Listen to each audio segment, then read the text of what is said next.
اگر اس لیے عبادت کریں کہ دنیا میری محفوظ ہو جائے، دنیا میری سیکیور ہو جائے، دنیا میری انشور ہو جائے، تو جو ہی کو دنیا کا نقصان ہوگا فوراً اللہ سے بدگمان ہو جائیں گے۔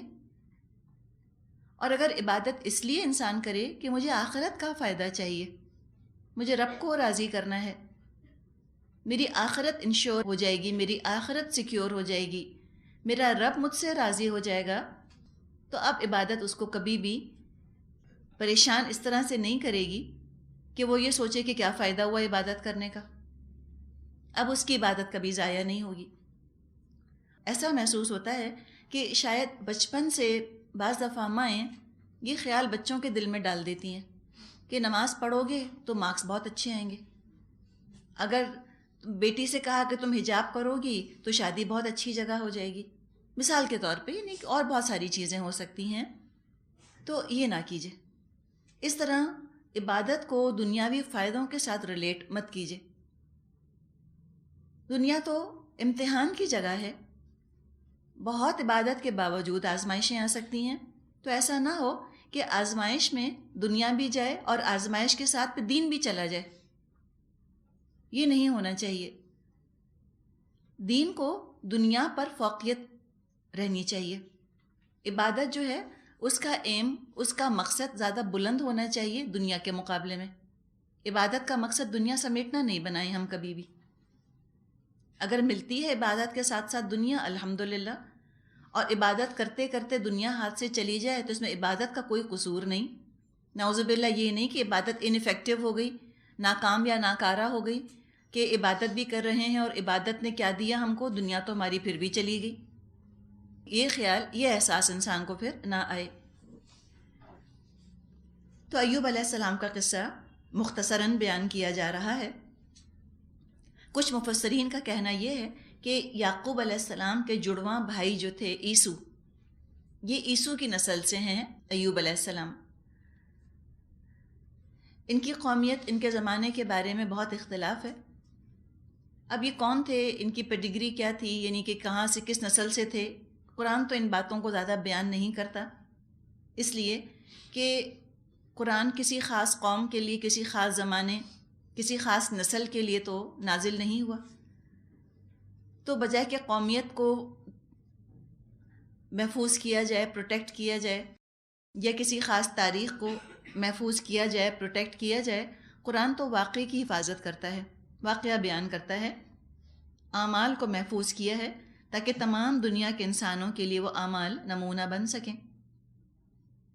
داؤد علیہ السلام، سلیمان علیہ السلام کے قصے میں شکر کی دو اعلیٰ مثالیں پیش کی گئیں۔ اب صبر کے مظاہرے، پیغمبروں کے ذریعے اللہ تعالیٰ ہر طرح کی اعلیٰ مثالیں قائم فرماتا ہے۔ ایوب علیہ السلام کی بیماری کی نوعیت تو قرآن میں بیان نہیں ہوئی، حدیث میں اور کچھ اسرائیلی روایات میں اس کی تفاصیل ملتی ہیں۔ سب چیزیں ملا کر واقعہ کچھ یوں بنتا ہے کہ ایوب علیہ السلام کو اللہ تعالیٰ نے بہت مال دولت سے نوازا تھا، ساتھ ہی ساتھ انتہائی شکر گزار اور رب کے وفادار تھے، اس لیے ان کی زندگی ضرب المثل بن گئی تھی، پرووربیل بن گئی تھی۔ وجہ یہ ہے کہ پیسہ، دولت، طاقت، پاور اور عاجزی اور انکساری، موڈسٹی، یہ عام طور پہ اکٹھی نہیں ہوتی دو چیزیں۔ دولت میں بھی سب سے آگے تھے، سب سے مالدار تھے، اور عبادت میں بھی سب سے آگے تھے۔ شیطان نے لوگوں کے دلوں میں یہ بات ڈالی کہ ان کے پاس اتنا پیسہ ہے، اتنا مال ہے، اگر یہ عبادت نہیں کریں گے تو اور کیا کریں گے؟ جیسے آج کل شاید آپ کو یہ باتیں سننے کو ملتی ہوں کہ یہ جو دین ہے یہ تو پیسے والے لوگوں کا ایک شوق ہے جو کہ شروع ہو گیا، اب یہ ان کو نیا شوق چڑھا ہے، نیا فیشن نکلا ہے دین کا نام لینا، کوئی اور فکر تو ہے ہی نہیں، کوئی اور پریشانی تو ہے ہی نہیں، تو اب انہوں نے یہی شروع کر دیا، چلو دین کی بات شروع کرتے ہیں، چلو درس سنتے ہیں۔ تو پیسے والے دین کی طرف آتے ہیں تو یوں تانے سننے کو ملتے ہیں، اور غریب جب دین کی طرف آتے ہیں تو کہتے ہیں ان کے پاس ہے ہی کیا، اللہ اللہ نہیں کریں گے تو اور کیا کریں گے بیٹھ کے یہ۔ تو دونوں ہی طرف سے تانے سننے کو ملتے ہیں۔ ایوب علیہ السلام بہت پیسے والے تھے، شیطان نے لوگوں کے دل میں یہ بات ڈالی کہ اتنا تو پیسہ ہے، تو ظاہر اب فرصت ہی فرصت ہے، تو اللہ اللہ کر رہے ہیں بیٹھ کے، کوئی اور پریشانی تو ہے نہیں ان کو۔ اللہ تعالیٰ نے ان کے ذریعے سے ایک مثال قائم فرمائی، اور یوں ہوا ان کی سب دولت ختم ہو گئی۔ نہ صرف دولت ختم ہو گئی بلکہ ساتھ ساتھ بیماری بھی آ گئی۔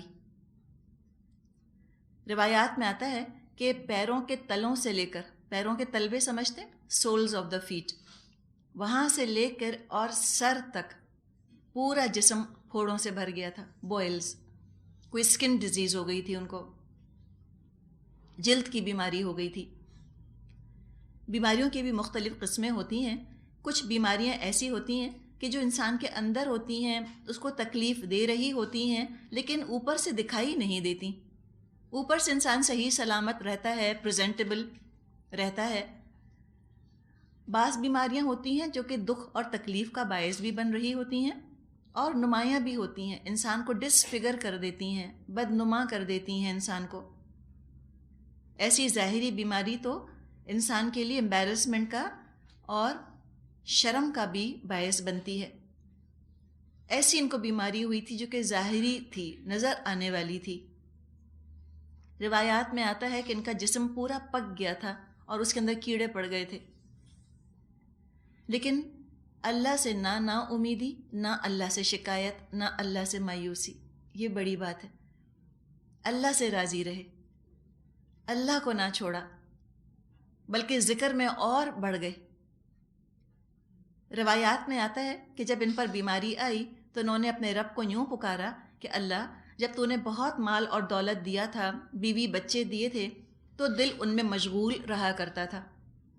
اب کچھ بھی نہیں ہے تو دل ہر قسم کی فکر سے آزاد ہو گیا۔ اب مجھ میں اور تیری یاد میں کوئی چیز خلل ڈالنے والی نہ رہی۔ تو یہ سننے والی بات ہے نا، سن کے ہمیں لگتا ہے کیسے ہو سکتا ہے، لیکن ہو سکتا ہے، کیوں نہیں۔ دعا ہے نبی اکرم صلی اللہ علیہ وسلم کی، ترمذی میں یہ دعا آتی ہے کہ اللہم ما زویت عنی مما احب فاجعلہ فراغا لی فیما تحب۔ اے اللہ، جو تو نے مجھ سے لے لیا ہے جس سے مجھے محبت ہے، تو اس کو میرے لیے ان کاموں کے لیے فراغت کا باعث بنا دے جن کاموں سے اللہ تو محبت کرتا ہے۔ کچھ روایات میں آتا ہے یہ بیماری تقریباً 7 سال رہی، کچھ میں آتا ہے کہ 18 سال کا عرصہ اس بیماری میں گزر گیا۔ تنگی تھی، پیسہ نہیں تھا، اولاد کے بارے میں بھی آتا ہے کہ اولاد بھی یا تو پاس نہیں تھی یا مر گئی تھی، صرف ایک بیوی پاس تھی جو کہ خیال رکھا کرتی تھیں۔ جب یہ حالات ہوئے تو بہت عاجزی کے ساتھ اپنے رب سے دعا مانگی، انی مسنیت ضر، اللہ مجھ کو تکلیف نے چھوا ہے، یعنی کہ تکلیف کی نسبت اللہ کی طرف نہیں کر رہے کہ اللہ تو نے مجھ کو بیماری دی، یہ نہیں کہہ رہے۔ یہ دراصل ادب کا تقاضا ہے۔ ہر تکلیف، ہر خوشی، ہر رنج، ہر آزمائش، ہر نعمت آتی تو اللہ کی طرف سے ہے، کوئی دو خدا تو نہیں ہے کائنات کے اندر کہ ایک تکلیف دے اور ایک راحت دے۔ اللہ ہی سر چشمہ ہے تمام حالات، تمام کیفیات، تمام معاملات کا۔ لیکن ادب کا یہ تقاضا ہے کہ تکلیف کی نسبت اللہ کی طرف نہ کی جائے کہ اللہ تو نے مجھ کو تکلیف میں ڈالا، یہ نہیں کہنا چاہیے، یہ پراپر ایٹیکیٹس نہیں ہیں، بلکہ اس کی نسبت انسان شیطان کی طرف کرتا ہے یا اپنے نفس کی طرف کرتا ہے، اور نعمتوں کی نسبت اللہ کی طرف کرنی چاہیے۔ کچھ مل جائے، کوئی فائدہ حاصل ہو تو اللہ کی طرف نسبت کر دینی چاہیے۔ اللہ سے دعا کی کہ اللہ تو بہت زیادہ مہربان ہے، تو انتہائی رحیم ہے۔ تو اللہ تعالیٰ نے دعا قبول فرمائی، ایک صاف پانی کا چشمہ پھوٹ نکلا، اسے نہاتے بھی تھے اور اسی کا پانی پیتے تھے۔ آگے پڑھیں گے انشاءاللہ تعالیٰ ہم سورۃ صاد میں، مغتسل و شراب، نہانے کا پانی بھی تھا وہ اور پینے کا پانی بھی تھا۔ پھر دوبارہ سے ان کو صحت بھی مل گئی اور خاندان والے بھی مل گئے، جیسے کہ یہاں ذکر آیا ہے، آتیناہ اہلہ ومثلہم معہم، ہم نے اس کو دیے اس کے گھر والے اور ان جیسے اور بھی، یعنی اگر پہلے 2 بچے تھے تو اب 4 ہو گئے ہوں گے، یا 4 تھے تو اللہ نے اور اولاد دے دی، مزید اضافہ ہو گیا۔ مراد ہے کہ ان کی آنکھوں کی ٹھنڈک کا سامان بھی اللہ تعالیٰ نے فرمایا اور صحت بھی دے دی اور مزید دولت دی۔ حدیث میں آتا ہے کہ ان پر اتنی دولت برسی کہ جیسے کہ کسی پر پھول برسائے جاتے ہیں جب مہمان کہیں آتے ہیں، تو ایوب علیہ السلام پر سونے کی ٹڈیوں کی بارش ہوئی.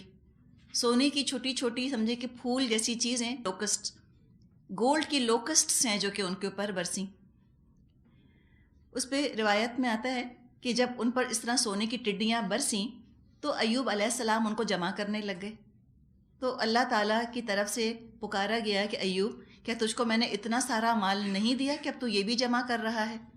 تو اس پہ انہوں نے فرمایا کہ اللہ تیری رحمت سے میں کبھی بے نیاز نہیں رہ سکتا، کہ اللہ جو تو دے وہ تو ہم سنبھالیں گے، وہ تو ہم سمیٹیں گے.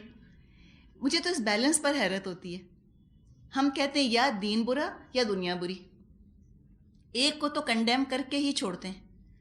دو بچوں کی طرح سمجھ لیں دین اور دنیا کو، دونوں ہی اچھے ہیں، ایک بھی برا کیوں ہو؟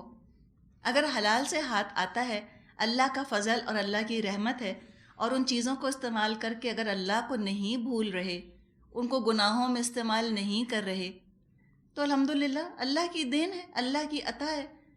لے لیجئے اس کو اور دعا کیجئے کہ اللہ ان چیزوں کو میرے فائدے کا سبب بنا دے.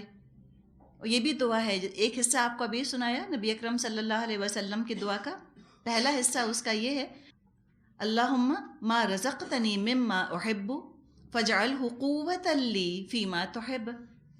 اے اللہ جو تو نے مجھ کو عطا کیا ہے جس سے میں محبت کرتا ہوں، اس کو میرے لیے ان کاموں کی قوت کا سبب بنا دے جو تجھ کو محبوب ہے.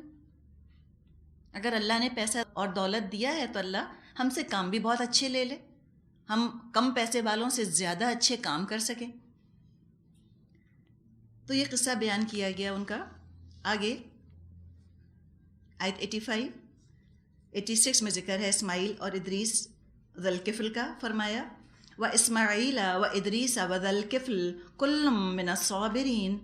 اور یہی نعمت اسماعیل اور ادریس اور ذو الکفل علیہم السلام کو دی، یہ سب صابر لوگ تھے، صبر کرنے والے لوگ تھے. ناگوار حالات میں کوئی نیگیٹو ری ایکشن کا اظہار نہیں کیا، منفی جذبات کا اظہار نہیں کیا، زبان کو شکوے شکایتوں سے بچایا، دل کو غصے ریزنٹمنٹ سے بچایا، مشکل حالات سے کبھی مایوس نہیں ہوئے، بد دل نہیں ہوئے، اللہ کی رحمت سے مایوس نہیں ہوئے، اللہ پر کبھی بھی ظلم کا الزام نہیں لگایا،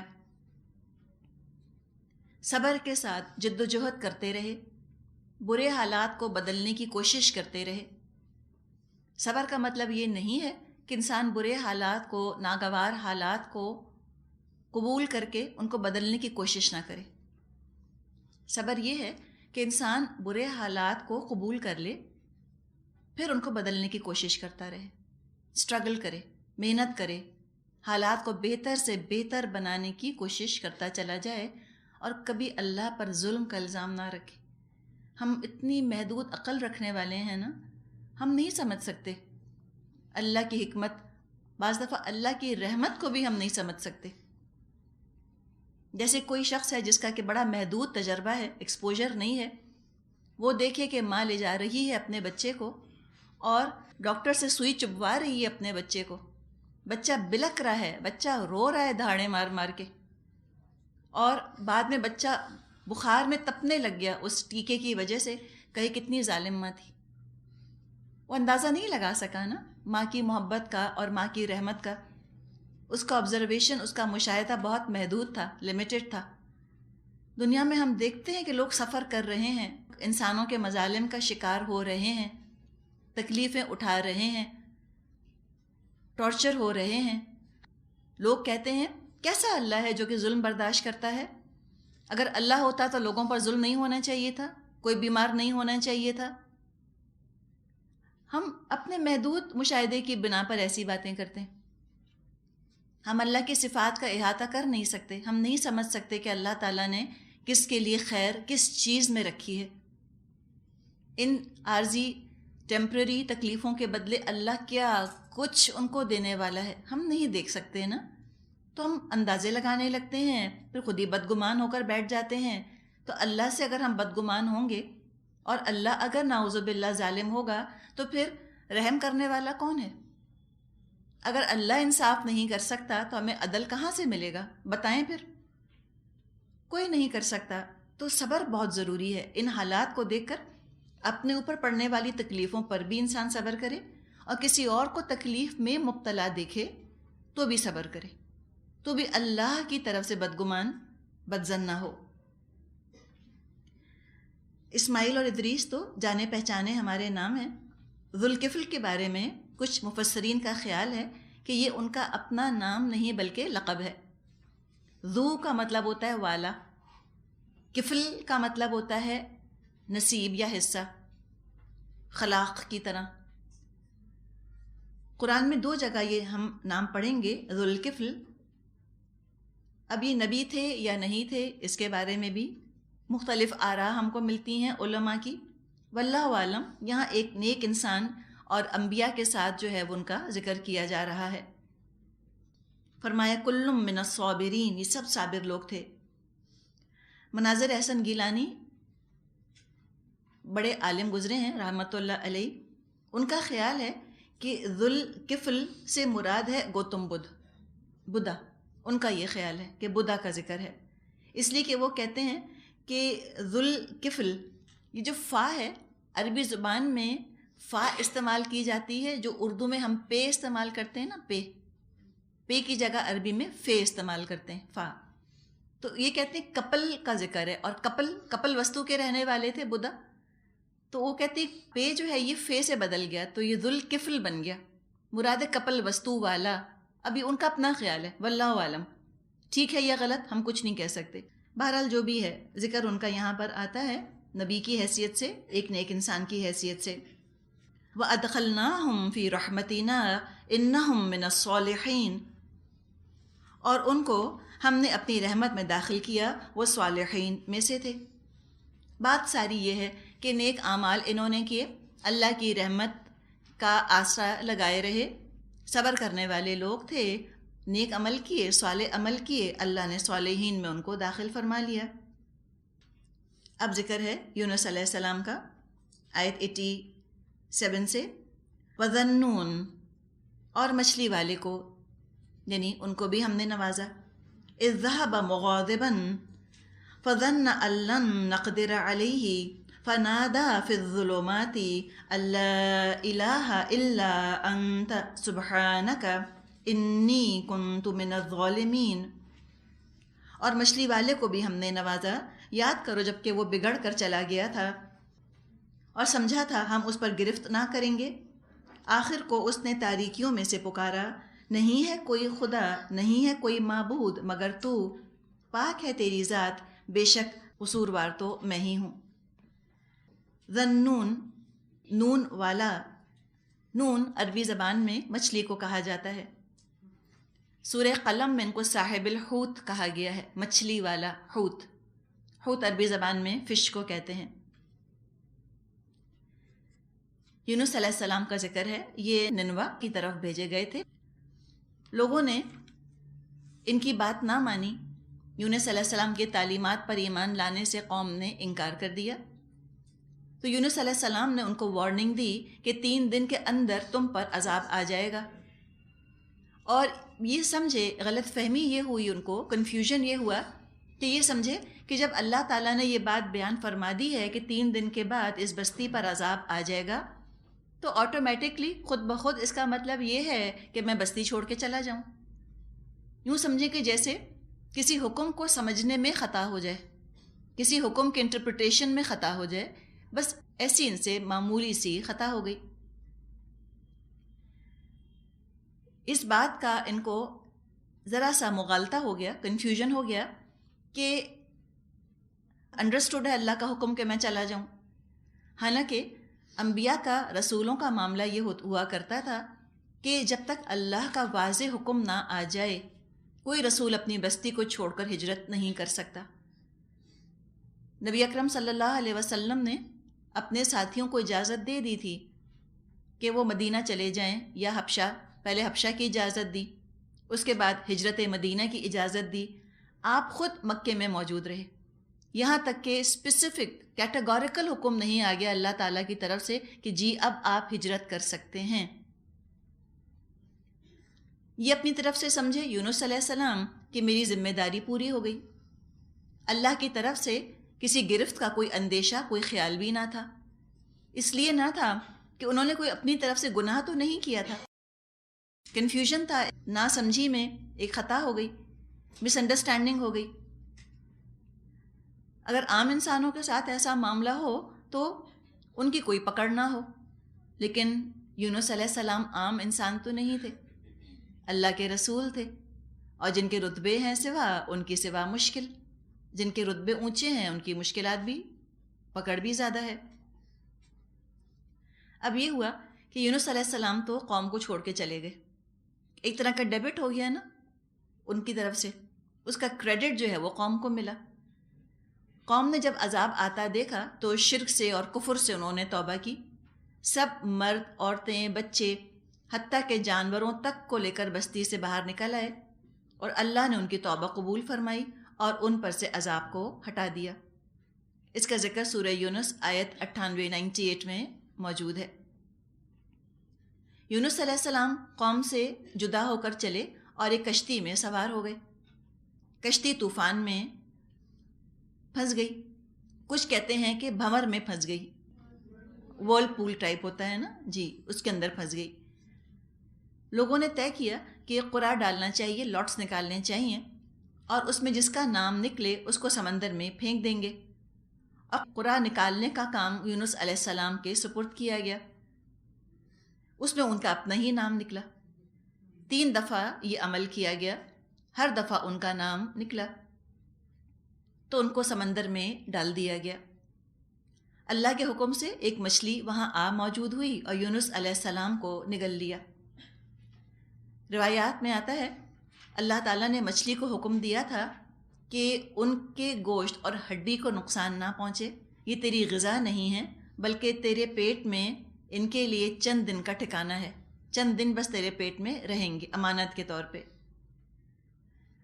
تو مچھلی کے پیٹ میں رہنا یونس علیہ السلام کا کوئی عذاب کے طور پہ نہیں تھا، تعذیباً نہیں تھا، بلکہ تعدیباً تھا. ادب کے طور پہ ان کو رکھا گیا. ایک کام خلاف ادب ہو گیا تھا ان سے، تو مچھلی کے پیٹ میں ان کو کچھ دن رکھا گیا. تو فرمایا کہ فنادا فی الظلمات، انہوں نے پکارا اندھیروں میں سے. سمندر کا اندھیرا، پھر مچھلی کے پیٹ کا اندھیرا، پھر غم کا اندھیرا. دل کی گہرائیوں سے پورے خلوص سے اپنی کمزوری کوتاہی کا اعتراف کرتے ہوئے انہوں نے اپنے رب کو پکارا کہ لا الہ الا انت سبحانک انی کنت من الظالمین، کہ اللہ کوئی معبود نہیں سوائے تیرے، پاک ہے تو، یعنی اللہ پاک ہے خطا سے، غلطی سے، بدگمانی سے یا مس انڈرسٹینڈنگ سے. اللہ پاک ہے اور انسان تو پاک نہیں ہو سکتے. انی کنت من الظالمین، میں خود ہی ظالموں میں سے ہوں، میں نے ہی اپنی جان پر ظلم کیا. یہ دعا آ رہی ہے یونس علیہ السلام کی. ایک اور دعا ہم نے آدم علیہ السلام کی پڑھی تھی سورہ طٰہٰ میں، اور سورہ آراف میں ہم نے دعا پڑھی تھی آدم علیہ السلام کی، جہاں پہ انہوں نے فرمایا تھا کہ ربنا ظلمنا انفسنا وان لم تغفر لنا وترحمنا لنکونن من الخاسرین. انبیاء کی دعائیں ہم کو قرآن میں ملتی ہیں وقتاً فوقتاً. انبیاء دراصل استاد اور معلم بنا کر بھیجے جاتے تھے، ہادی اور رہنما بنا کر، رول ماڈلز بنا کر بھیجے جاتے تھے، اور ان کے وہ اعمال جن کی وجہ سے اللہ ان سے راضی ہوا وہ ہمارے لیے ریفرنس کے طور پر محفوظ کر لیے گئے ہیں، نمونے کے طور پہ، کہ دیکھو تم بھی ایسے ہی عمل کرنا، اسی طرح تم بھی کام کرنا، اسی میتھڈ، اسی طریقے سے، تاکہ جس طرح اللہ ان سے راضی ہو گیا اسی طرح اللہ تم سے بھی راضی ہو جائے. اب جو شخص انبیاء اور رسولوں کو اپنے لیے استاد سمجھے گا، رول ماڈل، نمونہ سمجھے گا، وہ تو اپنے اعمال اسی نہج پر، اسی پیٹرن پر ڈالے گا، اور جس کی عقیدت، جس کی اطاعت انبیاء کے ساتھ ہو گئی، انشاءاللہ تعالیٰ اس کا انجام بھی اچھا ہوگا، صالحین میں شمار ہوگا. اب ہم دیکھتے ہیں یونس علیہ السلام نے آیت کریمہ کا ختم کیسے کیا. آیت کریمہ ہے نا، اسی کو آیت کریمہ کہا جاتا ہے. کریم کا مطلب ہوتا ہے باعزت. قرآن کی ہر آیت آیت کریمہ ہے، ہر آیت کریم ہے، اکرم ہے، انتہائی باعزت ہے، لیکن اس آیت کے اس حصے کا نام ہی پڑ گیا ہے آیت کریمہ، اور اس کا پھر ختم کروایا جاتا ہے۔ اب ہم یہ دیکھتے ہیں کہ کیا کیفیت ہے اس آیت کریمہ کو پڑھنے کی، اس کا ختم جو ہمارے معاشرے میں اتنا رواج پا چکا ہے، کیسے کرنا چاہیے اس کا ختم۔ ایک بات تو مشترک ہے، وہ یہ ہے مشترک معاشرے میں بھی رواج جو ہمیں بتا رہا ہے اور جو دین بتا رہا ہے کہ ہاں یہ آیت یقیناً انتہائی فائدہ مند ہے، ایک رسول کی دعا ہے، اور کب پڑھنی چاہیے یہ چیز بھی مشترک ہے معاشرے کے اندر بھی اور دین کے اندر۔ کب پڑھنی چاہیے؟ جب انسان پر مشکل پڑے، جب انسان پر کوئی پریشانی پڑے، انسان ضرور اس آیت کے ٹکڑے کو پڑھے، انشاءاللہ تعالی اللہ دعا سنے گا۔ کس طرح پڑھیں، کس طرح پڑھیں، اس پر اختلاف ہو گیا ہے، جو دین بتا رہا ہے اس میں اور جو رواج بتا رہا ہے اس میں۔ تو دو چیزیں تو الحمدللہ مشترک ہی ہیں کہ ہاں پڑھنی چاہیے، بالکل صحیح، دوسرے مشکلات میں پڑھنی چاہیے، بالکل صحیح، کس طرح پڑھنی چاہیے اس پر جو اختلاف ہے اس کو انشاءاللہ ہم قرآن کی روشنی میں دور کر لیتے ہیں۔ سب سے پہلے اگر ہم اس کو اس طرح سے دیکھیں جیسے کہ ریفرنس ٹو کانٹیکسٹ کیا جاتا ہے نا، پیپرز کے اندر آتا ہے ریفرنس ٹو کانٹیکسٹ، ایک پیراگراف دیا جاتا ہے اور پھر کہا جاتا ہے کہ اسی میں سے جواب نکالیے سوالوں کا۔ ہم چند سوال اپنے سامنے رکھتے ہیں، جواب قرآن ہی سے ڈھونڈتے ہیں، پھر دیکھتے ہیں ہمارے پاس ہمارے سامنے کیا تصویر ہے جو کہ آ رہی ہے۔ پہلی بات یہ کہ کتنے لوگ مل کر مانگ رہے ہیں، کتنے لوگ ہیں جو اس آیت کریمہ کو پڑھ رہے ہیں۔ دیکھیں ہر شخص یہ چاہتا ہے نا کہ یہ قبول ہو، اور قبولیت ہی کی خاطر لوگوں نے خلوص ہی سے ایک طریقہ، ایک ریچول بنا لیا ہے آیت کریمہ کو پڑھنے کا۔ یونس علیہ السلام کی دعا یقیناً قبول ہوئی، مچھلی کے پیٹ سے ان کو آزادی ملی نا، ان کی مشکل دور ہوئی۔ اب ہم دیکھتے ہیں کہ قبولیت کے لیے کیا کیا شرائط ہیں جن کا یہاں ذکر ہے۔ اس میں پہلی چیز یہ معاشرے میں ہی سمجھا جاتا ہے کہ بہت سارے لوگ مل کر مانگیں گے تو دعا قبول ہوگی۔ قرآن میں ہم دیکھیں تو کوئی بہت سارے لوگ نہیں، اکیلے یونس علیہ السلام جن پر کہ ذاتی طور پہ مشکل پڑی ہے وہ دعا مانگ رہے ہیں۔ تو پتہ چلا کہ دعا کی قبولیت کے لیے تعداد قطعاً ضروری نہیں، اور یہ چیز ہمارے دماغوں میں ایسی بیٹھ گئی ہے کہ ہم اس کو سمجھنے کو تیار ہی نہیں کسی صورت کہ اکیلے انسان کی دعا بھی قبول ہو سکتی ہے۔ کوئی شخص ذاتی مشکل میں گرفتار ہے، تنہا دعا مانگتا ہے، تو کیا اس کی قبولیت کا چانس گھٹ جائے گا؟ ہرگز نہیں، بالکل نہیں گھٹنے والا۔ اللہ تعالیٰ کیفیت دیکھتا ہے، اللہ تعالیٰ تعداد نہیں دیکھتا، اللہ کوالٹی دیکھتا ہے، کوانٹٹی نہیں۔ تعداد سے اللہ کیا متاثر ہوگا؟ اللہ کیفیت سے متاثر ہوتا ہے، کس کیفیت سے دعا مانگی جا رہی ہے۔ تو ایک انسان بھی اگر اس دعا کو مانگے اپنی ذاتی پریشانی، اپنی ذاتی مشکل کے لیے، انشاءاللہ تعالیٰ اللہ قبول فرمانے والا ہے۔ دوسری چیز یہ، اس دعا سمیت جتنی دعائیں رسولوں کی آتی ہیں، کس کو وسیلہ بنایا گیا؟ کس کو وسیلہ، کس کی شان کو وسیلہ بنایا؟ اللہ کا نام لیا، اللہ کی شانوں کو، اللہ کے ناموں کو، تو لہٰذا کسی کو وسیلہ بنانے کی ضرورت بھی نہیں۔ اب تیسرا سوال یہ، ہمارے معاشرے میں یہ چیز مشہور ہے کہ آیت کریمہ 1.25 لاکھ دفعہ پڑھا جائے تو، اور پھر دعا مانگی جائے تو قبول ہوتی ہے۔ اگر آپ پوچھیں کہ بتاؤ کس نے بتائی یہ بات کہ 1.25 لاکھ دفعہ پڑھو، اس کے مختلف آپ کے پاس رد عمل سامنے آئیں گے۔ یا تو لوگ بہت ناراض ہوں گے، خفا ہوں گے نا کہ پوچھا بھی کیوں کہ یہ کہاں سے آیا، اور ناراض اسی وقت ہوتا ہے انسان جب اس کے پاس علم نہ ہو، یا تو ناراض ہوں گے وہ۔ اگر ناراض نہیں ہوں گے تو کہیں گے سنا ہے، یہ کہیں گے نا، یہ دو جواب آپ کو ملیں گے، یا خفا ہوں گے وہ، یا کہیں گے ہم نے سنا ہے کہ 1.25 لاکھ دفعہ ختم کرنا چاہیے۔ یونس علیہ السلام نے یہاں کتنی دفعہ یہ دعا پڑھی تھی؟ ہو سکتا ہے ایک ہی دفعہ اپنے رب کو پکارا ہو سکتا ہے 10 دفعہ پکارا ہو. کون گن رہا تھا؟ کوئی نہیں گن رہا تھا. مچھلی کے پیٹ میں ان کے ساتھ بیٹھ کے کوئی نہیں تھا، وہ اکیلے تھے. اور جب انسان بہت کیفیت کے ساتھ دعا مانگتا ہے، آپ خود دیکھیں کہ آپ گن نہیں سکیں گی اس وقت. آپ جب بہت ہی خلوص سے، بہت تڑپ کے کوئی چیز مانگ رہی ہوتی ہیں، آپ کاؤنٹ نہیں کر رہے ہوتے. 1 دفعہ، 2 دفعہ، 3 دفعہ، 4 دفعہ، کاؤنٹر نہیں چلتا. کیفیت جو ہے نا وہ حاوی ہو جاتی ہے انسان کے اوپر. تو جب کسی پر کوئی ذاتی مشکل پڑے، کوئی پریشانی آئے، وہ خود اس دعا کو پڑھ لے، خود اس دعا کو مانگ لے. ہو سکتا ہے ایک ہی دفعہ یونس علیہ السلام نے رب کو پکارا، رب کی رحمت جوش میں آ گئی. فرمایا آیت 88، فَاسْتَجَبْنَا لَهُ وَنَجَّيْنَاهُ مِنَ الْغَمِّ وَكَذَلِكَ نُنْجِي الْمُؤْمِنِينَ. تب ہم نے اس کی دعا قبول کی اور غم سے اس کو نجات بخشی، اور اسی طرح ہم مومنوں کو بچا لیا کرتے ہیں. یہ آیت بہت تسلی لیے ہوئے ہے عام مومنوں کے لیے، عام مسلمانوں کے لیے. اگر کسی کو یہ خیال آئے، یہ تمام باتیں جو ہم نے ڈسکس کی ان کو سن کے، کہ ہاں یونس علیہ السلام تو اللہ کے رسول تھے، ان کا تو خاص معاملہ تھا، ان کی پکار سن لی گئی، ہم تو عام انسان ہیں، شاید ہم کو زیادہ اہتمام کرنا پڑے اپنی دعا قبول کروانے کے لیے. تو اس غلط فہمی کو دور کیا گیا. فرمایا ہم اسی طرح مومنوں کو نجات دیا کرتے ہیں.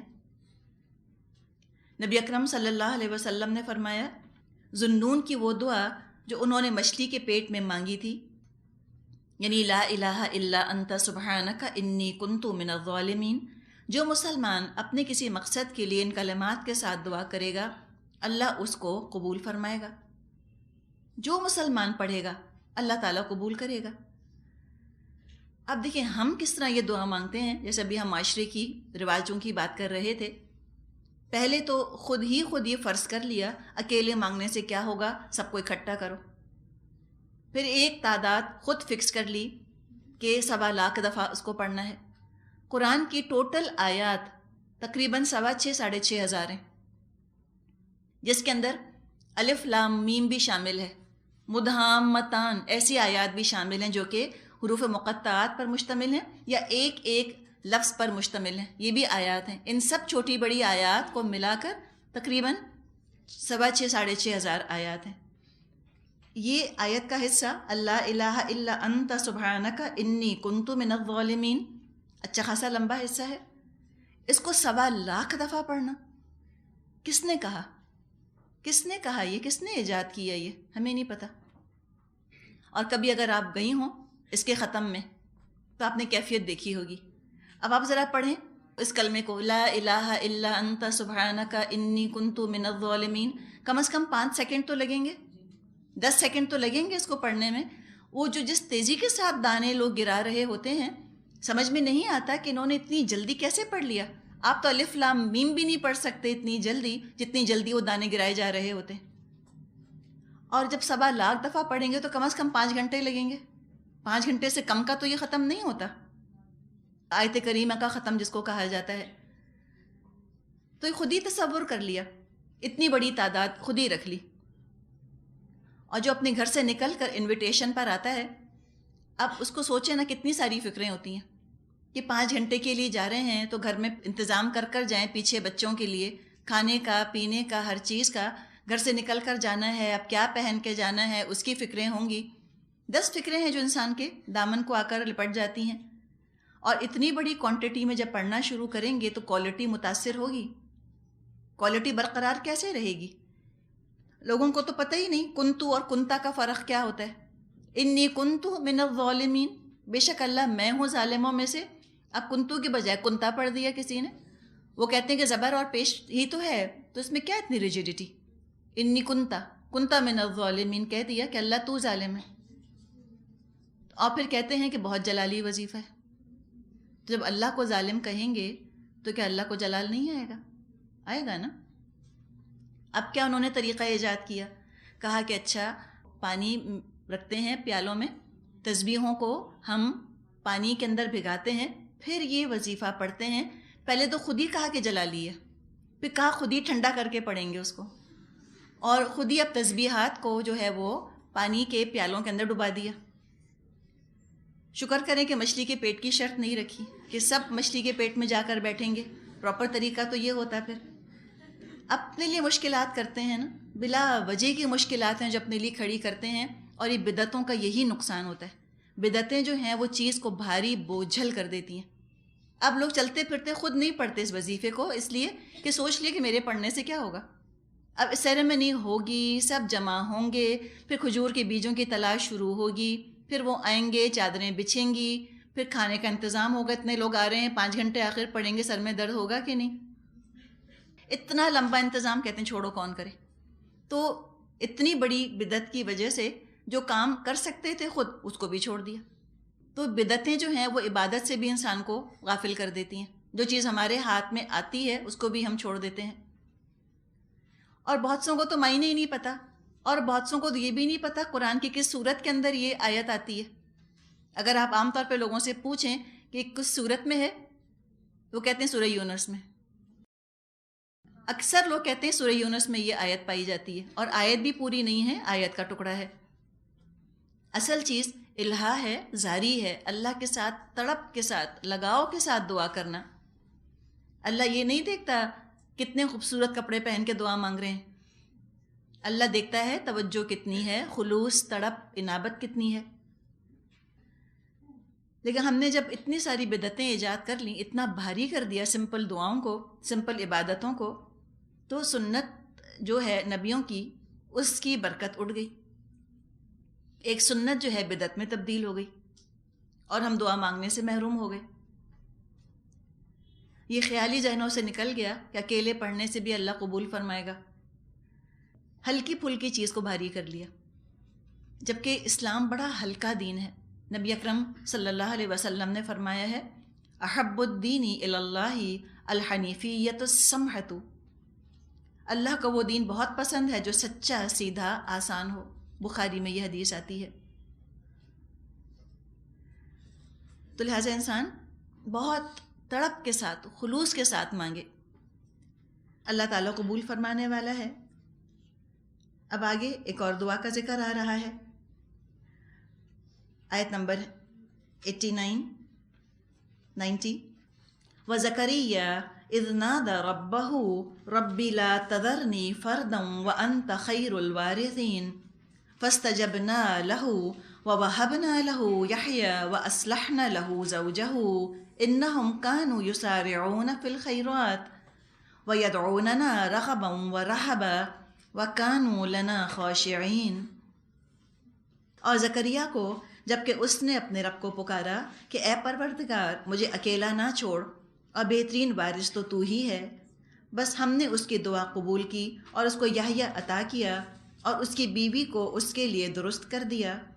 یہ لوگ نیکی کے کاموں میں دوڑ دھوپ کرتے تھے اور ہمیں رغبت اور خوف کے ساتھ پکارتے تھے اور ہمارے آگے جھکے ہوئے تھے.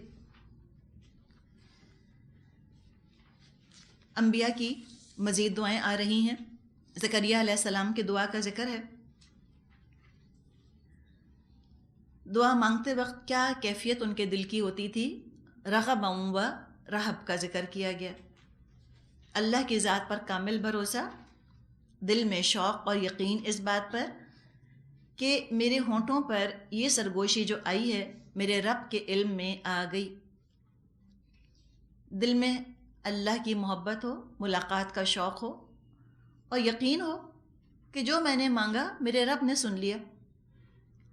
رہب کا مطلب ہوتا ہے ڈر، یعنی اگر دعا قبول نہ ہوئی تو میرے کسی گناہ کی وجہ سے نہیں ہوگی. یہ نہیں ہو سکتا کہ اللہ میری دعا نہ سنے، تو پھر گلا شکوہ اللہ سے نہیں ہوتا. انسان اپنے اوپر توجہ زیادہ کرتا ہے، اپنی ذات کی صفائی کی طرف متوجہ ہوتا ہے کہ اگر مجھ میں کوئی کمی ہے، مجھ میں کوئی خرابی ہے، میرا گناہ اگر آڑ بن رہا ہے دعا کی قبولیت کے راستے میں، تو میں اس گناہ سے چھٹکارا حاصل کروں. تو رہب کے ساتھ بھی اللہ کو پکارا اور رغبت کے ساتھ کہ دعاؤں کا قبول فرمانے والا تو اللہ ہی ہے. اور یہاں دعا کی قبولیت میں جو چیز مددگار ہوتی ہے ان کا ذکر آ گیا. کیا کیا چیزیں مددگار ہوتی ہیں؟ یسارعون فی الخیرات، نیکیوں میں جلدی کیا کرتے تھے. یا کمپٹیشن ان کا نیکیوں میں تھا کہ کسی کے بارے میں پتہ چلا کہ فلاں شخص اتنی نیکیاں کرتا ہے، دل میں خیال اور شوق پیدا ہو کہ اللہ ہم بھی اسے بڑھ کر نیکیاں کریں، اور اللہ تعالیٰ کو پکارتے تھے رغبت کے ساتھ، رہب کے ساتھ، یعنی کہ دعا کرتے وقت یہ دو کیفیات ہوتی تھیں، بین الخوف والرجاء، جس کو کہا جاتا ہے خوف بھی ہو اور امید بھی ہو۔ یہ بہترین مقام ہے بندگی کا، اپنے گناہوں کا خوف بھی رہے اور اللہ کی رحمت کی امید بھی رہے۔ دوسرا یہ مطلب بھی لیا گیا ہے رغباً و رہباً کا کہ اگر کوئی نعمت ملتی تھی، رغبت والی چیز، اچھی چیز، تو بھی اللہ کی طرف دوڑا کرتے تھے، اور اگر کوئی تکلیف دہ کیفیت طاری ہوتی تھی، کوئی آزمائش آتی تھی، ڈر لگتا تھا، تو بھی اللہ کی طرف دوڑا کرتے تھے۔ اللہ سے ڈرنے والے، اللہ کے آگے جھکنے والے لوگ تھے۔ کانو لنا خاشعین، ہمارے سامنے خشوع اختیار کرتے تھے۔ اب ذکر ہے مریم علیہ السلام کا، آیت 91-92، والتی احسنت فرجہا فنفخنا فیہا من روحنا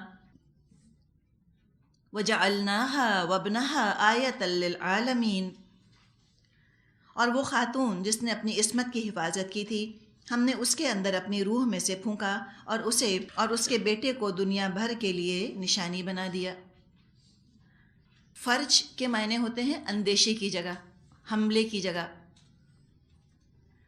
اپنے آپ کو ہر برائی سے انہوں نے محفوظ رکھا، اپنی عزت عصمت کی حفاظت کی، ماں اور بیٹا مل کر ایک نشانی بنے۔ ان تمام انبیاء کا، رسولوں کا ذکر کر کے فرمایا، آیت 92-93، ان هذه امتکم امۃ واحدہ وانا ربکم فاعبدون، یہ تمہاری امت حقیقت میں ایک ہی امت ہے اور میں تمہارا رب ہوں، بس تم میری عبادت کرو۔ یعنی سب انسان ایک ہی امت ہیں، یا سب انبیاء ایک ہی امت تھے، سب دین توحید ہی لے کر آئے۔ دین ایک تھا، زمانے کے حالات کے لوگوں کے حساب سے شریعتیں مختلف تھیں، سب ایک اللہ کی طرف دعوت دینے والے تھے۔ تو فرمایا کہ میں ہی تمہارا رب ہوں، میری عبادت کرو۔ لیکن کیا ہوا؟ وَتَقَطَّعُوا أَمْرَهُمْ بَيْنَهُمْ كُلٌّ إِلَيْنَا رَاجِعُونَ، مگر یہ لوگوں کی کارستانی ہے کہ انہوں نے آپس میں اپنے دین کو ٹکڑے ٹکڑے کر ڈالا، سب کو ہماری طرف پلٹنا ہے۔ لوگوں نے یہ کیا کہ انبیاء کی دعوت کو تو ان کی بات کو ایک طرف رکھ دیا اور انبیاء کی ذات پر جھگڑنے لگ گئے، انبیاء کی فضیلت ایک دوسرے پر ثابت کرنے کے لیے لڑنے لگے، ان کے پیغام کو بھلا دیا۔ حالانکہ ہماری نجات کا دار و مدار اس بات پر نہیں ہے کہ کون سا نبی کس سے افضل ہے یا کون سے صحابی کس سے افضل ہیں، بلکہ ان کی عمل کی پیروی کرنے سے نجات ملے گی انشاءاللہ۔ تو فرمایا کہ ہماری طرف ہی سب رجوع کرنے والے، لوٹنے والے ہیں۔ مراد ہے کہ انسان اپنے انجام کو یاد رکھے، کیا چیز مجھ کو آخرت میں فائدہ دے گی، تو اختلاف کرنے کا اس کو وقت ہی نہیں ملے گا۔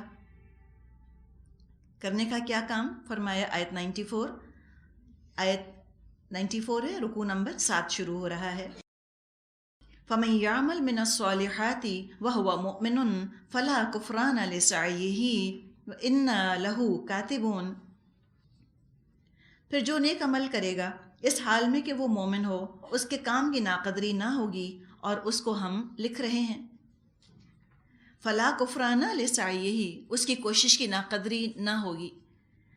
ناقدری تو اس وقت ہوتی جب مر کر سب انسان مٹی ہو جاتے، مٹی میں مل کر اعمال بھی مٹی ہو جاتے، جسموں کے ساتھ اعمال بھی ختم ہو جاتے۔ یہ ہے دراصل ناقدری ہونا، مر کر مٹی ہو جانا۔ اللہ تعالیٰ ناقدری نہیں کرے گا، جس نے جتنا ایفرٹ، جتنی کوشش کی، ضرور اللہ تعالیٰ اس کو اس کا اجر دینے والا ہے۔ تو یہاں پہ شرط رکھی گئی عمل صالح کی، صالح عمل کرو، مکمل عمل کرو، بھرپور عمل کرو، نامکمل نہ ہو۔ عمل صحیح طریقے پر کیا گیا ہو، صحیح نیت سے کیا گیا ہو، اور اس کے بعد اس عمل کو بچا کر رکھنا بھی ہے، یہاں تک کہ اللہ کے سامنے کھڑے ہو جائیں جا کر۔ اگر نیک عمل کرے اور پھر کوئی ایسا گناہ کیا کہ وہ نیک عمل کسی اور کے اعمال نامے میں چلا گیا، تو بھی کہاں صالح ہوا، فائدہ نہ ہوا نا۔ یا نیک اعمال بھی کیے، ساتھ ساتھ گناہ بھی بہت سارے کیے، تو بھی کیا فائدہ ہوا، تو بھی کوئی فائدہ نہ ہوا۔